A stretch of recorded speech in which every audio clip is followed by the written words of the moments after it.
प्रश्नावली 12.3 का question number 1 है। आकृति 12.19 में छायांकित भाग का क्षेत्रफल ज्ञात कीजिए। यदि PQ बराबर 24 सेमी, PR बराबर 7 सेमी तथा O वृत्त का केंद्र है। ये O जो है ये वृत्त का केंद्र है। देखिए इसमें हमको ना छायांकित भाग का क्षेत्रफल ज्ञात करना है, तो हमको स्पेशल फोकस करना है छायांकित भाग पर। तो छायांकित भाग का क्षेत्रफल हम कैसे निकालेंगे? जो आप ये देख रहे हैं ये शेडेड पार्ट जो यहाँ से ये बुनका बुनका करके जो छायांकित किया गया है, इसका क्षेत्रफल बताना है। तो इसका क्षेत्रफल बताने के लिए हम क्या करेंगे? देखिए एक ज्यामिति का बेसिक जानकारी जो हमेशा काम आता है, जो आप लोग को जानकारी होगा शायद। ये देखिए ये है वृत्त, ठीक है, और ये वृत्त का केंद्र है, ये वृत्त का केंद्र है। और इसको यहाँ से यहाँ तक ये क्या है मिला दिए, मतलब ये जो है ये व्यास हो गया वृत्त का।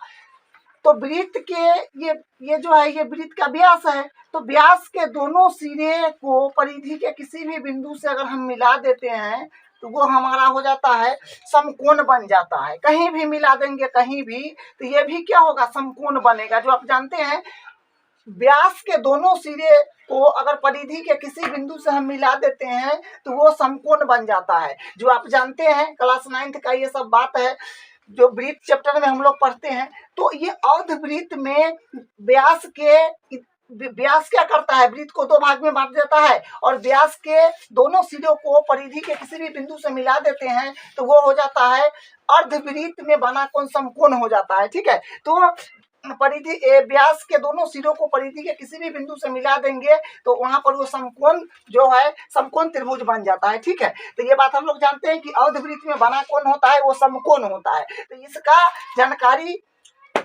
ये जो है ये बेसिक चीज ये आपको याद होना चाहिए। ठीक है, तो यही कॉन्सेप्ट यहाँ पर हम लागू करेंगे। जैसे यहाँ पर ये क्या है, ये जो है ये वृत्त का व्यास है। तो वृत्त का व्यास है तो वृत्त के व्यास के एक सिरा ये है तो यहाँ से मिला दिया है और एक सिरा ये है जिसको यहाँ से मिला दिया गया है। तो ये जो होगा ये समकोण बन जाएगा। तो समकोण बन जाएगा तो ये समकोण त्रिभुज हो गया। हमको तो ज्ञात करना है छायांकित भाग का क्षेत्रफल। तो यहाँ से अगर ये जो है ये व्यास है, व्यास को इस तरह से लेते हुए अगर यूं चला जाए तो ये क्या हो जाएगा, ये आधा भाग को हम लोग बोलते हैं अर्धवृत्त। तो अर्धवृत्त में से ये त्रिभुज का क्षेत्रफल अगर हम हटा देंगे तो हमको छायांकित भाग का क्षेत्रफल आ जाएगा।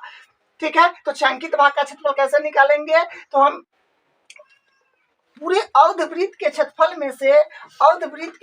में से हम त्रिभुज का क्षेत्रफल अगर हटा देंगे तो हमारे पास क्या हो जाएगा, छायांकित भाग का क्षेत्रफल आ जाएगा। ठीक है, तो छायांकित भाग का क्षेत्रफल निकालना है तो इसी तरह से हमको करना होगा। तो यहाँ से हम लिखेंगे छायांकित भाग का क्षेत्रफल बराबर, जैसे लिखेंगे अर्धवृत्त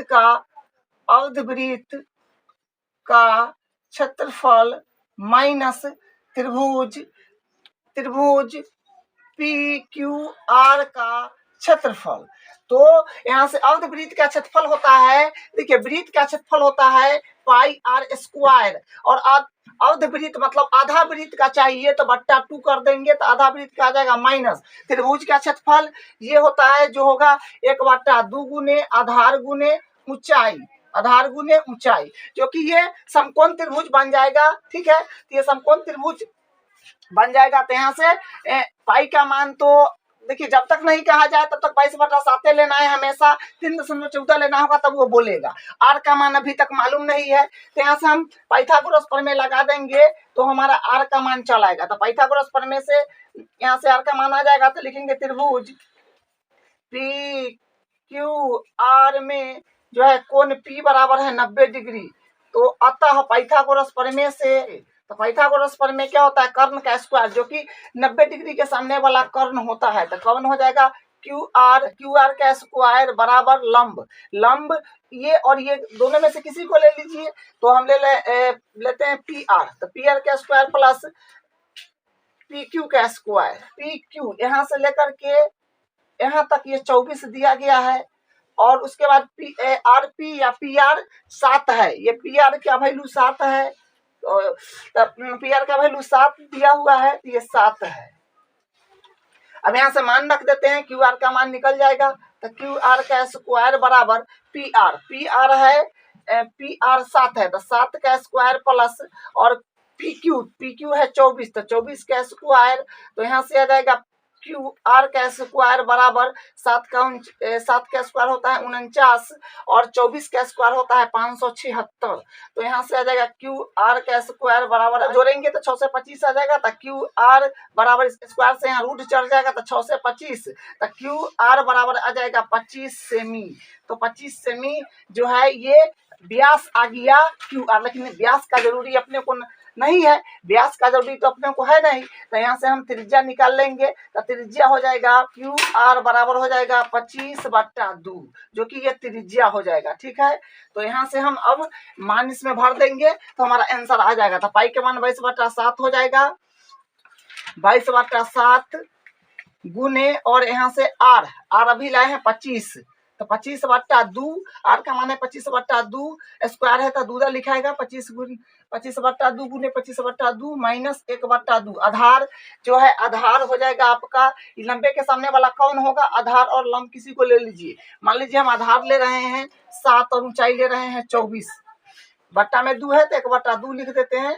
ठीक है, और यहाँ से ये कट जाएगा, ये हो जाएगा 11, और अब इसमें कैलकुलेशन वाला पार्ट बचा है, इसे माइनस यहाँ से आएगा 8284 एलसीएम लीजिएगा, और उसके बाद यहाँ से सब कैलकुलेशन करके फाइनल आंसर आ जाएगा 45 23/28 सेमी स्क्वायर। तो देखिए ये क्वेश्चन में मेन क्या था, छायांकित भाग का क्षेत्रफल निकालना था। तो हम ये देखे यहाँ से कि ये तो व्यास है, तो व्यास के इस तरफ जो है ये छायांकित है, यहाँ पर छूटा हुआ है, तो हम क्या किए, अर्धवृत्त के यहाँ से यहाँ तक तो पूरा अर्धवृत्त है, तो अर्धवृत्त के क्षेत्रफल में से हम त्रिभुज का क्षेत्रफल हटा दिए। तो हमको यहाँ पर आर नहीं दिया था, डायरेक्ट दिया था, तो ये तो समकोण त्रिभुज है, तो समकोण त्रिभुज में पाइथागोरस प्रमेय लगा दिए, और पाइथागोरस प्रमेय लगाने के बाद हमारे पास व्यास आ गया, उसको आधा किए तो त्रिज्या आ गया, और उसके बाद हम छायांकित भाग का क्षेत्रफल निकाले, अर्धवृत्त के क्षेत्रफल में से त्रिभुज के क्षेत्रफल हटा दिए, तो हमारा आंसर आ गया। क्वेश्चन नंबर 2 है, आकृति 12.20 में छायांकित भाग का क्षेत्रफल ज्ञात कीजिए। यदि केंद्र ओ वाले दोनों समकेंद्रीय वृत्तों की त्रिज्या क्रम से 7 सेमी और 14 सेमी है,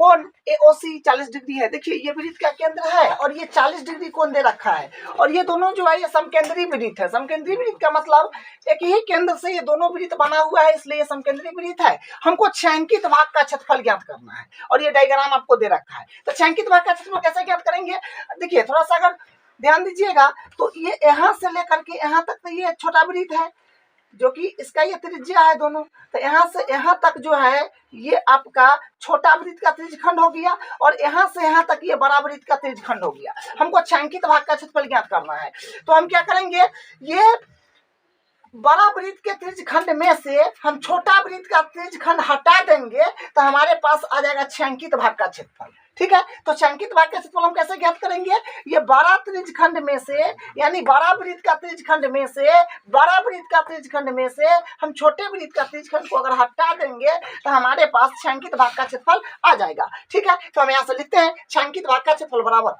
छायांकित भाग का क्षेत्रफल बराबर बड़े वृत्त का त्रिज्यखंड का क्षेत्रफल माइनस छोटे वृत्त का त्रिज्यखंड का क्षेत्रफल। तो यहाँ से फार्मूला इसका θ/360 गुने पाई आर स्क्वायर माइनस छोटे वाला के लिए भी यही होगा θ/360 गुने पाई आर स्क्वायर। बड़े वृत्त के त्रिज्यखंड के लिए त्रिज्या को बड़ा आर से डिनोट किए हैं, और छोटे वृत्त के लिए हम छोटा आर से डिनोट किए, क्योंकि दोनों का त्रिज्या अलग अलग है। ठीक है, तो बड़ा वृत्त का त्रिज्यखंड का जो त्रिज्या हो जाएगा, ये बड़ा वृत्त का त्रिज्या ये है जो कि 14 है, इसको आर बड़ा आर से डिनोट किए हैं, तो 14 बड़ा आर बराबर 14 हो जाएगा। और छोटे वृत्त का त्रिज्या को छोटा आर से लिखेंगे जो कि 7 है। यहाँ पर सब लिखा हुआ है, देखिए यहाँ से लिखा है कि दो सेकेंडरी वृत्तों की त्रिज्या क्रमशः 7 और 14 है, तो छोटा वाला का 7 है, ये यहाँ से यहाँ तक ये 7 है, 7 सेमी, और इसका 14 है, तो बड़ा का हो जाएगा 14 सेमी और छोटा का हो जाएगा 7 सेमी। अब यहाँ से थीटा का मान हो जाएगा 40 डिग्री बट्टा 360 गुने पाई का मान 22/7 लेना है, गुने और बड़ा आर को हम बड़े वृत्त के त्रिज्या से दर्शाए हैं, वो है बड़े वृत्त का त्रिज्या को हम बड़ा आर से दर्शाए हैं जो कि 14 है, तो 14 गुने 14 हो जाएगा। छोटा वृत्त का त्रिज्या 7 है तो 7 हो जाएगा। ठीक है, और यहाँ से हम ये इसको कॉस्ट कर लीजिए क्योंकि माइनस है।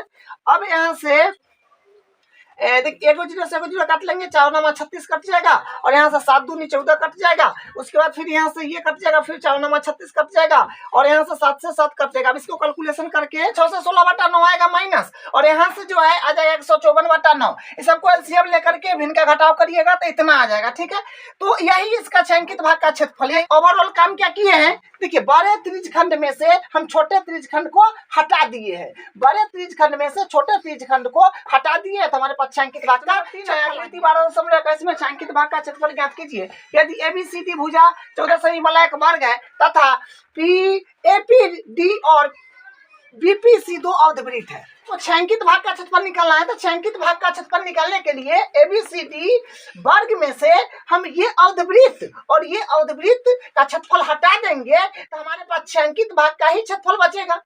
तो हम कैसे करेंगे, एबीसीडी वर्ग में से दो अर्धवृत्त का क्षेत्रफल हम हटा देंगे तो हमारे पास छायांकित भाग का क्षेत्रफल आ जाएगा। तो ये बात लिखेंगे, छायांकित भाग का क्षेत्रफल बराबर वर्ग का क्षेत्रफल माइनस 2 गुने 1 अर्धवृत्त का क्षेत्रफल। इसका दोगुना क्या करेंगे, हटा देंगे वर्ग के क्षेत्रफल में से। तो यहाँ से वर्ग का क्षेत्रफल हो जाएगा, वर्ग का क्षेत्रफल होता है भुजा स्क्वायर माइनस 2 गुने अर्धवृत्त का क्षेत्रफल होता है, वृत्त का क्षेत्रफल होता है पाई आर स्क्वायर। लेकिन आधा बोला है तो इसके बट्टा में 2 कर दीजिए, दूसरा भाग। तो ये से यहाँ से ये कट भी जाएगा, और भुजा जो हो जाएगा ये देखिए जो कि है 14 सेमी, तो 14 का स्क्वायर माइनस, और पाई का मान 22/7 लेना है, और आर देखिए ये है अर्धवृत्त, और वर्ग का भुजा ही अर्धवृत्त का व्यास है, तो ये पूरा है 14, तो इतना 7 हो जाएगा। तो यहाँ से हो जाएगा 7 गुने 7, इसे ही कट जाएगा। 14 का स्क्वायर होता है 196 माइनस, और ये मल्टीप्लाई करेंगे तो 22 7 होता है 154, जिसको जब घटाएंगे तो आ जाएगा 42। तो 42 सेमी स्क्वायर त्रिज्या है, ये सेमी में दे रखा है तो सेमी स्क्वायर ये आंसर हो जाएगा। ठीक है, तो छायांकित भाग का क्षेत्रफल आ गया 42 सेमी स्क्वायर। तो हम ओवरऑल काम क्या किए हैं, वर्ग के क्षेत्रफल में से ये दोनों अर्धवृत्त का क्षेत्रफल हम हटा दिए हैं तो हमारे पास छायांकित भाग का क्षेत्रफल आ गया है। ठीक है, आकृति 12.22 यही आकृति है। छायांकित भाग का क्षेत्रफल ज्ञात कीजिए जहाँ भुजा 12 सेमी वाले एक समबाहु त्रिभुज ओ ए बी के शीर्ष ओ को केंद्र मानकर 6 सेमी त्रिज्या वाले एक वृत्तीय खींचा गया है। देखिए छायांकित भाग का क्षेत्रफल ज्ञात करना, ये पूरा छायांकित है।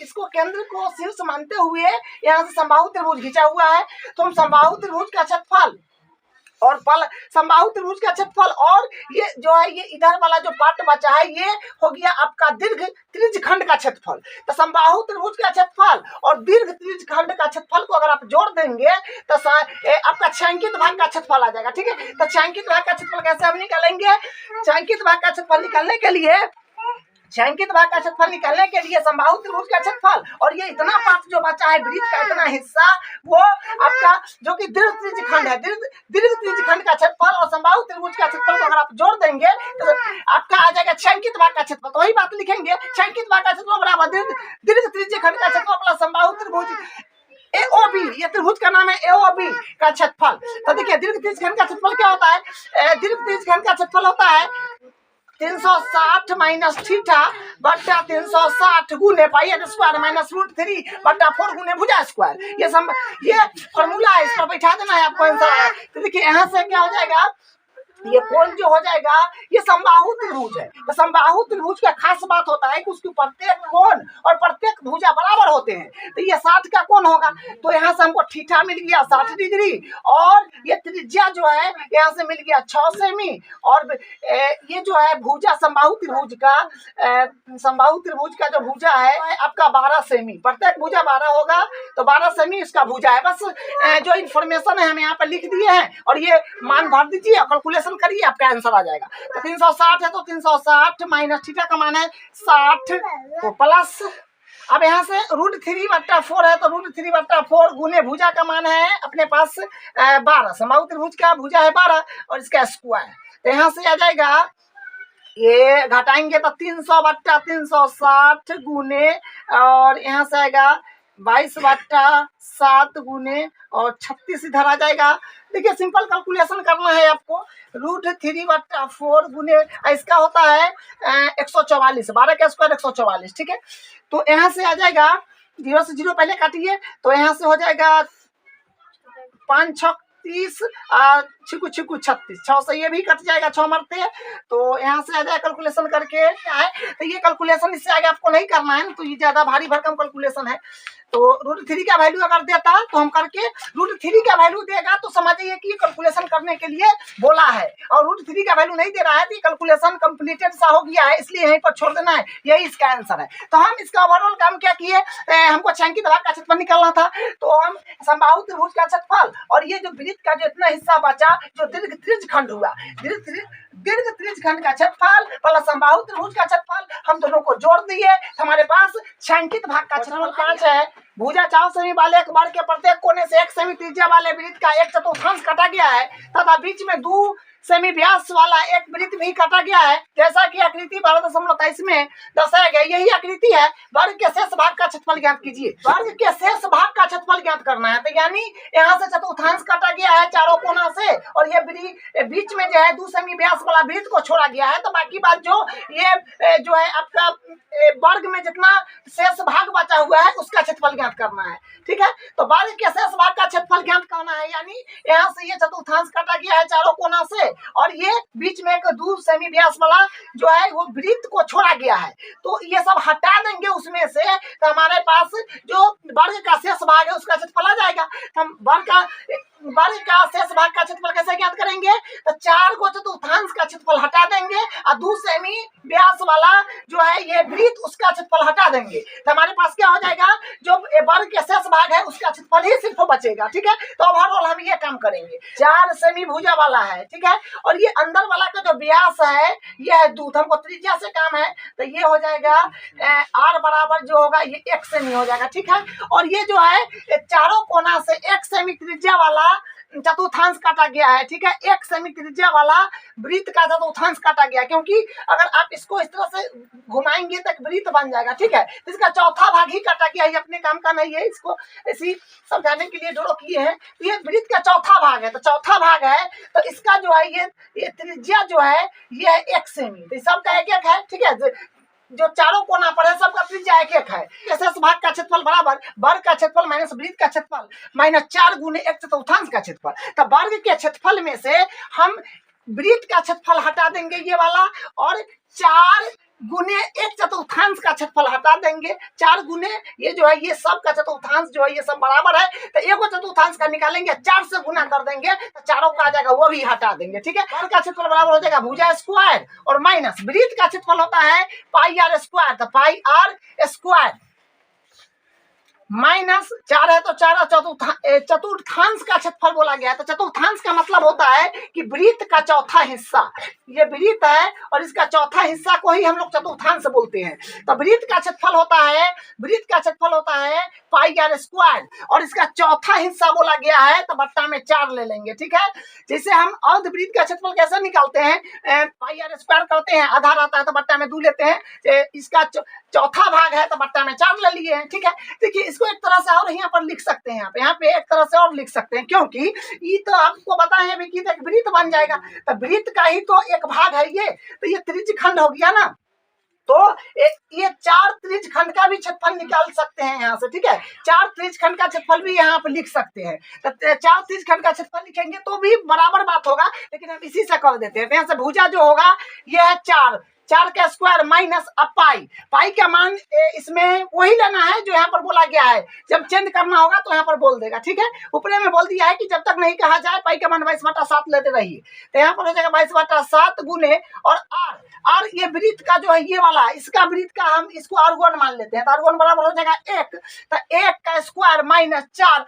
एक कम करिए 4 से 4 काट लीजिए, तो यहाँ 1-1 सेमी का चतुर्थांश काटा गया, तो इसका भी r का वैल्यू जो हो जाएगा ये 1 हो जाएगा, तो इसको R2 मान लेते हैं। आप इसको साफ सुथरा इंफॉर्मेशन लिख लीजिएगा कि इसका वृत्त का जो है ये इसका R1 बराबर इसका इतना है और चतुर्थांश का R2 बराबर इतना है, जो माने हैं इंफॉर्मेशन लिख दीजिएगा। ठीक है, हम डायरेक्ट कर दिए, तो यहाँ से ये होगा पाई का मान 22/7 हो गया, और R यहाँ भी 1 हो जाएगा, तो 1 का स्क्वायर तो 1 का 1 हो जाएगा, फिर 4 का 16 माइनस 22/7 और गुने 1 का 1 होगा, लेकिन इसमें मल्टीप्लाई कराइएगा इसमें तो वही हो जाएगा, तो इसलिए इसको 1 को हटाइए, तो यहाँ से फिर 1 का स्क्वायर तो 1 होता है, और यहाँ से फिर इसमें मल्टीप्लाई करिएगा तो 22/7 रह जाएगा। ठीक है, लगिए 68/7 से नहीं स्क्वायर, यही इसका आंसर है। तो आपका मेन लॉजिक पर ध्यान दीजिएगा, कैलकुलेशन अपना तो समझिए जाइएगा। तो ये इसका आंसर है। क्वेश्चन नंबर 6 है, एक वृत्ताकार मेज पॉज जिसकी त्रिज्या 32 सेमी है, में बीच में एक समबाहु त्रिभुज एबीसी छोड़ते हुए एक डिजाइन बना हुआ है, जैसा कि आकृति 12.24 में दिखाया गया। यह आकृति है। इस छायांकित डिजाइन का क्षेत्रफल ज्ञात कीजिए। देखिए इसमें बात क्या है कि एक वृत्ताकार मेज पोस्ट है, ठीक है। इसमें डिजाइन बनाया गया है इस तरह से कि इसमें क्या है कि ये तो वृत्ताकार मेज पोस्ट है ही, ये समबाहु त्रिभुज के आकार का छोड़ते हुए डिजाइन बनाया गया है और हमको ये छायांकित भाग का क्षेत्रफल बताना है। मतलब ये जो डिजाइन है इसका क्षेत्रफल बताना है। तो हमको बस ओवरऑल काम क्या करना है, ये वृत्त के क्षेत्रफल में से ये समबाहु त्रिभुज का क्षेत्रफल हटा देना है। बस यही ओवरऑल काम करना है। क्या करना है, छायांकित डिजाइन का क्षेत्रफल निकालने के लिए पूरे वृत्त का क्षेत्रफल में से हमको समबाहु त्रिभुज का क्षेत्रफल हटा देना है। पूरे वृत्त के क्षेत्रफल में से समबाहु त्रिभुज का क्षेत्रफल हटा देंगे तो हमारे पास क्या आ जाएगा, हमारे पास आ जाएगा छायांकित डिजाइन का क्षेत्रफल। तो यहाँ से लिखेंगे छायांकित डिजाइन का क्षेत्रफल बराबर छायांकित डिजाइन का क्षेत्रफल बराबर होगा वृत्त का क्षेत्रफल माइनस समबाहु त्रिभुज का क्षेत्रफल, ठीक है। यहाँ से ये करेंगे। अब यहाँ पर बात आया कि देखिए वृत्त का क्षेत्रफल तो ये तो मान लीजिए वृत्त का क्षेत्रफल होता है पाई आर स्क्वायर हो जाएगा, माइनस समबाहु त्रिभुज का क्षेत्रफल होता है √3/4 गुने भुजा स्क्वायर। ये समबाहु त्रिभुज का क्षेत्रफल आप डायरेक्ट याद रखेंगे क्या बार काम आ गया है, ठीक है। तो ये इसका फार्मूला हो गया। लेकिन बात देखिए यहाँ से बात है कि ये जो है पाई का मान तो आपको लेना है 22/7 गुने और आर जो है आर इसमें बोला गया है जो त्रिज्या है 32 सेमी। तो यहीं पर कहीं पर केंद्र होगा, यहाँ कहीं पर केंद्र होगा। तो यहाँ से अगर परिधीय के कहीं मिला दीजिएगा तो ये तो त्रिज्या हो गया। तो ये त्रिज्या है आपका 32, तो 32 हो जाएगा। 32 गुने 32 स्क्वायर है तो दोबारा √3/4 गुने भुजा स्क्वायर। तो भुजा स्क्वायर यहाँ पर समस्या है कि भुजा का मान नहीं दिया गया समबाहु त्रिभुज का, ठीक है। तो भुजा इसमें डायरेक्ट नहीं दिया गया है। तो यहाँ से हम क्या करेंगे, देखिए ये जो है ये समबाहु त्रिभुज है। तो समबाहु त्रिभुज का जो होता है प्रत्येक भुजा बराबर होता है और प्रत्येक कोण बराबर होता है। तो कोण तो इसका 60 हो जाएगा, सब कोण 60 का हो जाएगा। तो ये केंद्र है, ये तो केंद्र है और ये यहाँ से परिधि तक ये मिला दिए, यहाँ से और इधर भी मिला देंगे तो ये भी त्रिज्या होगा, ठीक है। ये केंद्र है और इधर से ये मिला दिए, इधर से ये मिला, दोनों तो त्रिज्या है। देखिए 9th क्लास में एक बात पढ़े थे, ज्यामिति का है जो बेसिक है। देखिए यहाँ पर काम आएगा। जैसे मान लीजिए कि ये वृत्त है, क्या पढ़े थे, ये केंद्र है। वृत्त के केंद्र पर अंतरित कोण वृत्त के शेष भाग में अंतरित कोण का जो होता है वो दुगुना होता है। जो हम 9th क्लास में पढ़े हैं वृत्त वाला चैप्टर में क्या पढ़े हैं, वृत्त के केंद्र पर अंतरित कोण, वृत्त के केंद्र पर अंतरित कोण परिधि के किसी भी बिंदु पर अंतरित कोण का दोगुना होता है। ये बात यहाँ काम आएगा, ठीक है। तो यही चीज हम यहाँ पर काम में लेंगे, ठीक है। तो ये देखिए ये जो है आपका ये है, ये देखिए ये केंद्र पर कोण बन रहा है और ये केंद्र पर अंतरित कोण परिधि के किसी भी बिंदु पर अंतरित कोण का दोगुना होता है। तो यहाँ पर ये 60 है तो यहाँ पर हो जाएगा 120, ठीक है। और यहाँ से हम इस पर लंब डाल देंगे, तो लंब डाल देंगे तो ये 60 में बट जाएगा, तो 60 में बट जाएगा। तो और ये भुजा भी क्या हो जाएगा, आधा हो जाएगा। इस तरफ मान लीजिए यहाँ पर अगर हम पी ले तो बीपी बराबर पीसी हो जाएगा, भुजा भी 2 बराबर भाग में बट जाएगा। इधर एक फिगर बना लेते हैं इसी का, जो ये इस तरह से हम लंब डाले हैं तो ये आया है, ये है, ठीक है। जो कि इसका नाम है केंद्र, ओ नाम दे देते हैं, ठीक है। ओ केंद्र का ओ नाम दे दिए हैं। तो ये हो जाएगा ओपीसी हो गया। अब देखिए यहाँ पे जो है ये कोण है आपका 60, तो जिस कोण के सापेक्ष बात होता है वो लंब हो जाता है और ये तो 90 है तो कर्ण होगा, ये तो कर्ण ही होगा और जो बचा सो आधार हो जाएगा। जो पढ़े हैं आपको ट्रिक बताए हैं, लाला आम लाया कच्चे आम, इससे आप कर लीजिए।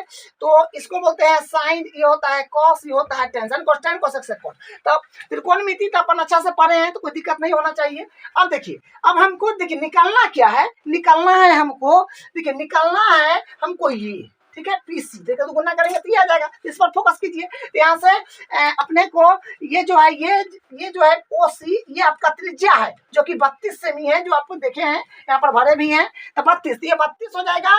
तो कर्ण और लंब में सीधा संबंध होता है, देखिए यहाँ से आ जाएगा लंब और कर्ण में सीधा संबंध होता है साइन में, तो साइन लेना पड़ेगा। तो यहाँ से लेंगे साइन कौन 60 के सापेक्ष है, साइन 60 बराबर लंब बट्टा कर्ण, तो साइन 60 होता है √3 बट्टा 2 बराबर लंब है अपने पास मालूम नहीं तो नाम है तो नाम दे दीजिए, क्योंकि ये ज्ञात करना है। कर्ण आपका 32 है और यहाँ से कैची गुना करेंगे तो आ जाएगा √3 गुने, देखिए यहाँ से गुना करिएगा तो पीसी बराबर आ जाएगा 32 √3 बट्टा 2, तो यहाँ से पीसी आ गया, इतना ही से ये काट भी लीजिए तो 16 आ रहा है, तो पीसी बराबर आ गया 16 √3। लेकिन हमको तो बीसी चाहिए, तो ये दोनों तो आपस में बराबर है, ये हिस्सा, तो हम यहाँ से बीसी को क्या लिख सकते हैं 2 गुने पीसी, तो यहाँ से होगा बीसी बराबर 2 गुने पीसी मतलब 16 √3, यहाँ से बीसी बराबर आ जाएगा 32 √3। तो हमारे पास भुजा जो है ये आ गया 32 √3, यहाँ से इस तरह से निकाले हैं। तो ये अब जो मेन काम था ये कर लिए हैं, अब यहाँ पर मान भरिएगा आपका सीधा आंसर आ जाएगा। तो हम यहाँ से ये भुजा निकाले हैं जो आया है 32 √3, ठीक है। अब यहाँ भर दीजिए, तो यहाँ से हो जाएगा 32 √3 गुने 32 √3। अब इसको कैलकुलेशन बचा है, पोस्ट लगा दिए हैं, देखिए इधर करिए कैलकुलेशन तो इतना आ जाएगा 2252 और इधर आ जाएगा कैलकुलेशन करके 768 √3, ठीक है। यही इसका फाइनल आंसर है। तो हम इसमें क्या काम किए हैं, ओवरऑल बात यही है कि हमको छायांकित डिजाइन का क्षेत्रफल निकालना था, तो छायांकित डिजाइन का क्षेत्रफल निकालने के लिए वृत्त का क्षेत्रफल में से हम समबाहु त्रिभुज का क्षेत्रफल निकाल दिए, तो हमारा आंसर आ गया। लेकिन बात यह है कि समबाहु त्रिभुज का भुजा नहीं दे रखा है, तो भुजा के लिए हम त्रिकोणमिति का सहायता लिए, जो त्रिकोणमिति से हमारा क्या आ गया भुजा आ गया, और यहाँ पर मान भर दिए। हमारा ये है आकृति 12.25 में ABCD भुजा 14 सेमी वाला एक वर्ग है, ABC और D को केंद्र मानकर 4 वृत्त इस प्रकार खींचा गया है कि प्रत्येक वृत्त 3 शेष वृत्तों में से 2 वृत्त को बाह्य रूप से स्पर्श करती है। छायांकित भाग का क्षेत्रफल ज्ञात कीजिए। देखिए आपको छायांकित भाग का क्षेत्रफल निकालना है। छायांकित भाग का क्षेत्रफल निकालने के लिए हमको क्या करना होगा, वर्ग के क्षेत्रफल में से 4 त्रिज्यखंड का क्षेत्रफल हटा देंगे या 4 चतुर्थांश का क्षेत्रफल हटा देंगे। आप जैसे समझना हो समझ लीजिए, ठीक है। तो यहाँ से लिखेंगे छायांकित भाग का क्षेत्रफल वर्ग का क्षेत्रफल मैंने 4 गुने चतुर्थांश का क्षेत्रफल, वर्ग का क्षेत्रफल होता है भुजा स्क्वायर माइनस 4 है तो 4 त्रिज्यखंड का क्षेत्रफल होता है θ बटा 360 गुने पाई r स्क्वायर। तो भुजा है वर्ग का यहाँ पर दे रखा है कि 14 सेमी है, 14 सेमी भुजा वाला वर्ग है, तो भुजा हो गया आपका 14 सेमी, ठीक है। तो यहाँ से 14 का स्क्वायर हो जाएगा 14 का स्क्वायर माइनस 4 थीटा। वृत्त का जो है ये चौथा भाग है, तो चौथा भाग में कोण 90 बनता है, तो थीटा का मान हो जाएगा 90 और r हो जाएगा 7, क्योंकि वर्ग का भुजा ही वृत्त का त्रिज्या है, तो ये पूरा 14 है, तो यहाँ से यहाँ तक ये 7 हो जाएगा, तो यहाँ से हो जाएगा 7, r का मान 7 सेमी हो जाएगा। ये इंफॉर्मेशन है, आप सिस्टमेटिकली लिख सकते हैं। तो थीटा का मान हो गया 90 बट्टा 360 गुने पाई का मान 22/7 गुने r है 7 गुने 7 माने r स्क्वायर, तो 7 गुने 7।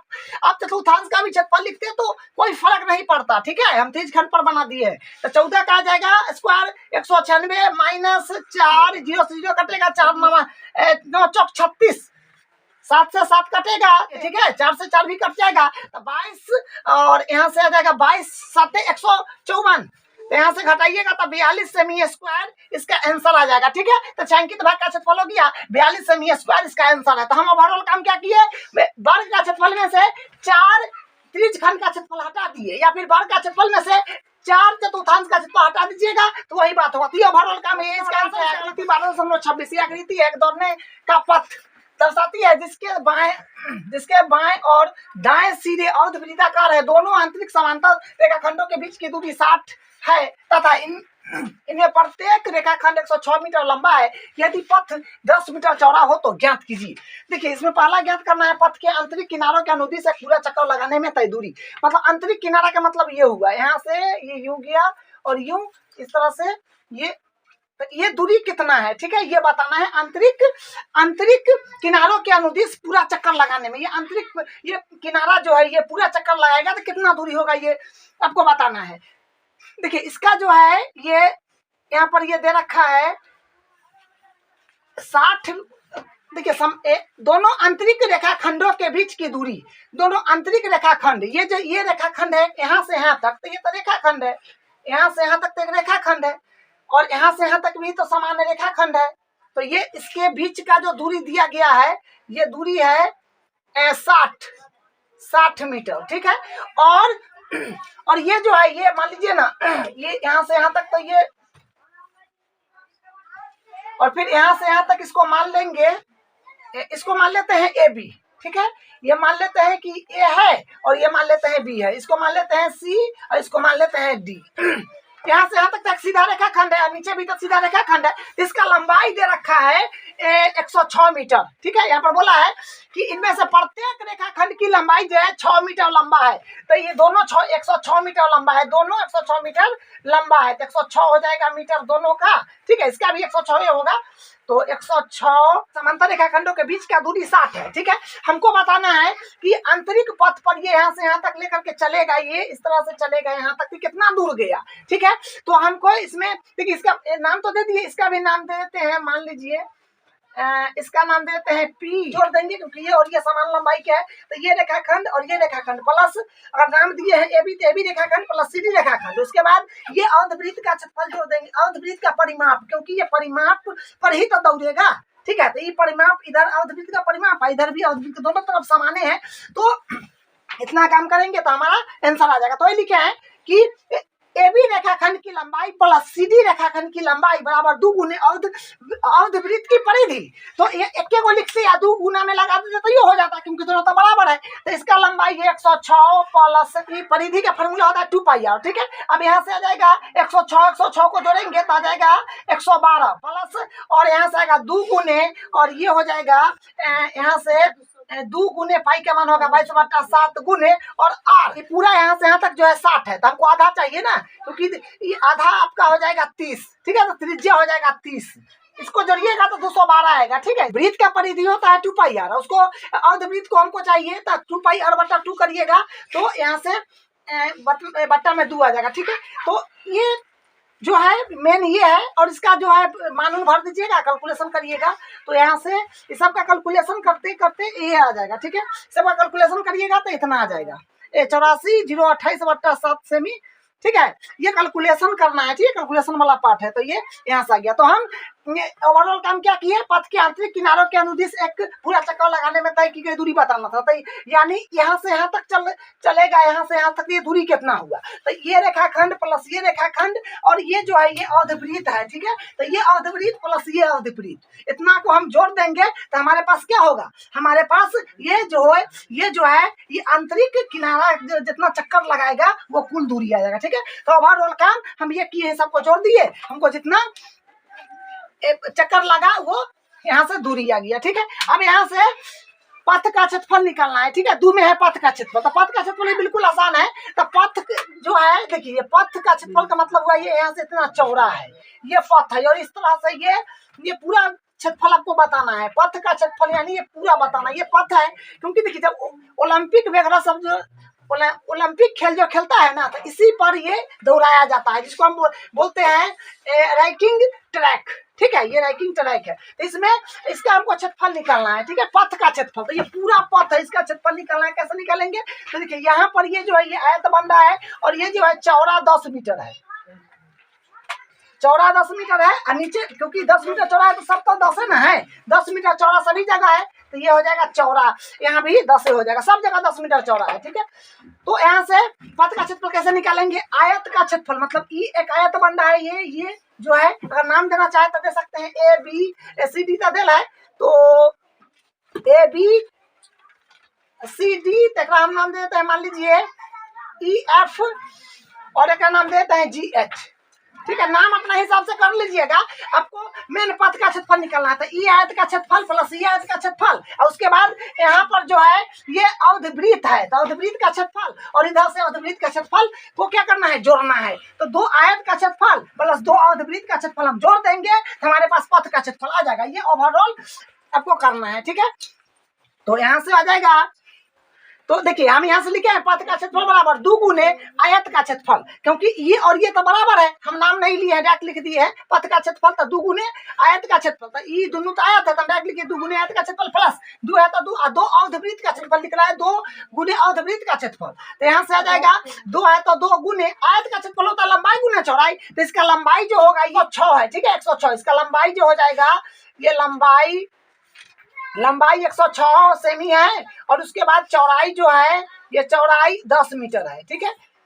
तो यहाँ से ये इन्फॉर्मेशन है, तो यहाँ से लंबाई हो गया 106 गुने चौड़ाई है 10 और प्लस 2 गुने, और देखिए यहाँ पर अर्धवृत्त जो है अर्धवृत्त 2 है, तो इसको थोड़ा समझने का प्रयास करिएगा। इस तरह से बन रहा है ये सिचुएशन, इस तरह से देखिए ये है, इस तरह से जो है ये खेल का ये, तो ये अर्धवृत्त ये जो है ये इस तरह से बन रहा है, क्योंकि ये दोनों और ये दोनों तो बराबर है, तो इसका दुगुना एगो ले लिए, इसका दुगुना कर दिए, ठीक है।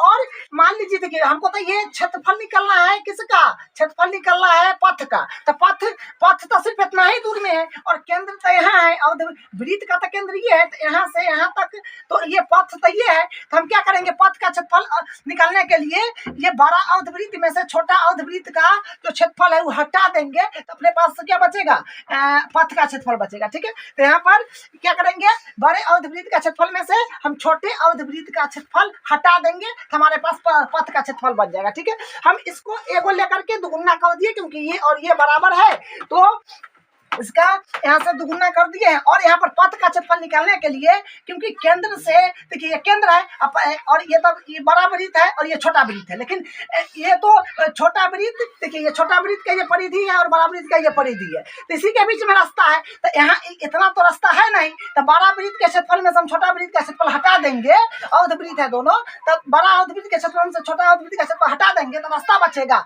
और इधर आयत का क्षेत्रफल जो है लंबाई गुने चौड़ाई से ये कहीं लेंगे, तो अब यहाँ से कैलकुलेशन करना है, तो यहाँ से आ जाएगा इसको जोड़े तो 21 20 आ जाएगा प्लस, और 2 है तो 2 यहाँ से कॉमन ले लीजिए पाई/2, तो पाई/2 हम कॉमन ले रहे हैं, तो r स्क्वायर माइनस छोटा r स्क्वायर, तो 21 20 प्लस और ये 2 से 2 कट जाएगा तो पाई बचेगा, पाई के मान रख दीजिए 22/7, ठीक है। तो यहाँ से बड़ा r है 40, तो 40 का स्क्वायर हो जाएगा, ठीक है, 40 का स्क्वायर मैंने छोटा आ रहा है 30, तो 30 का स्क्वायर, तो यहाँ से आ जाएगा देखिए यहाँ से आएगा 21 20 ये तो है, और यहाँ से कैलकुलेशन करना है अब, तो 21 20 प्लस 22/7 गुने, और यहाँ से आ जाएगा देखिए 40 का स्क्वायर होता है 1600 माइनस 30 का स्क्वायर होगा 900, तो यहाँ से जब कैलकुलेशन करिएगा तो आएगा 21 20 प्लस, और ये हो जाएगा जब घटा लीजिएगा तो 700 आ रहा है, ठीक है, ये सही कट जाएगा 100 मरते, और यहाँ से आ जाएगा 21 20 प्लस और 2200, तो सबको जोड़िएगा तो जोड़ने पर आ रहा है 43 20, ठीक है, 43 20 सेमी स्क्वायर, ठीक है। तो ये इसका क्षेत्रफल है। तो ओवरऑल काम क्या किए, हमको पहले निकालना था पथ के आंतरिक किनारों के अनुदिश पूरा चक्कर लगाने में तय की गई दूरी, तो मतलब ये आंतरिक जो है ये आंतरिक किनारा ये है, इस पर कितना चक्कर लगाएगा वो ज्ञात करना है। तो यहाँ से यहाँ तक रेखाखंड बन रहा है, तो जी जितना रेखाखंड है उतना ही ये भी है, तो ये दोनों को जोड़ देना है, ए बी रेखाखंड प्लस सी डी रेखाखंड। उसके बाद यहाँ से जो है ये मोरानी ये अर्धवृत्त है, तो ये अर्धवृत्त का परिधि प्लस ये अर्धवृत्त का परिधि जोड़ देंगे, सबको टोटल कर देंगे तो हमारे पास आ जाएगा किनारों के अनुदिश पूरा चक्कर जितना लगाया है वो आ जाएगा। इसका ओवरऑल ये व्यू है, ठीक है। अब दूसरा में क्या है कि हमको पथ का क्षेत्रफल निकालना है, तो पथ का क्षेत्रफल कैसे निकालेंगे, पथ तो ये पूरा है, तो ये पूरा है पथ, तो ये पूरा का क्षेत्रफल निकालना पड़ेगा। तो ये हम देखे कि इतना तो आयत है और ये भी आयत है, तो ये दोनों आयत का क्षेत्रफल को जोड़ देंगे, और इधर बन रहा है अर्धवृत्त, ठीक है, और इधर भी बन रहा है अर्धवृत्त। तो दो यहाँ से हम 2 आयत का क्षेत्रफल निकाल लेंगे, या फिर एक आयत का क्षेत्रफल का दोगुना कर देंगे तो ये आ जाएगा, और इधर भी अर्धवृत्त बन रहा है, तो अर्धवृत्त का क्षेत्रफल निकाल लेंगे। तो देखिए ये अर्धवृत्त और ये अर्धवृत्त दोनों आपस में बराबर है, ये अर्धवृत्त और ये अर्धवृत्त दोनों आपस में बराबर है, तो एगो का निकाल के दुगुना कर देंगे, ठीक है। अब बात आया कि यहाँ पर अर्धवृत्त का क्षेत्रफल कैसे निकलेगा, इसमें थोड़ा दिमाग लगाना है। तो पद का क्षेत्रफल में हम लिख दिए 2 गुने आयत का क्षेत्रफल, क्योंकि ये और ये तो बराबर है। उसके बाद लिखे प्लस अर्धवृत्त, नाम पूरा दे दिए अभी कि ये प्लस जो है एफ पी जी का क्षेत्रफल प्लस उसके बाद QH का क्षेत्रफल, ठीक है। तब यहाँ अवधिवृत्त है, लेकिन पथ तो इतना ही है, पथ जो है इतना ही है। तो यहाँ से पथ देखिए इतना तो पथ है नहीं, तो पूरा देखिए ये पथ इतना है सिर्फ, ठीक है।